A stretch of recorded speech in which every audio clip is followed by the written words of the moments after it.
আসসালামু আলাইকুম।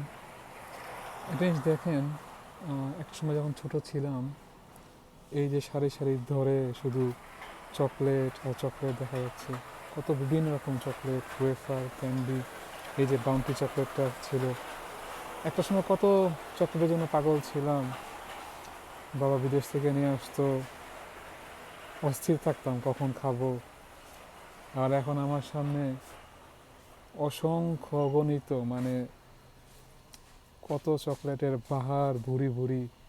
এই দুই পাশে দুই আয়ের একদিকে ওয়েফার, ওয়েফার তো পাগলের মতো ভক্ত ছিলাম। কত সুন্দর সুন্দর চকলেট, সাজানো, ডালার মতো সাজানো চকলেট। কিন্তু আজকে এখন এগুলো আর খেতে ইচ্ছা করে না, কারণ এখন বুঝি এগুলো আসলে বিষ। এগুলো শরীরের জন্য ভালো জিনিস না, আমাদের কাজে বাজে খাওয়ানো শেখানো হয়েছে।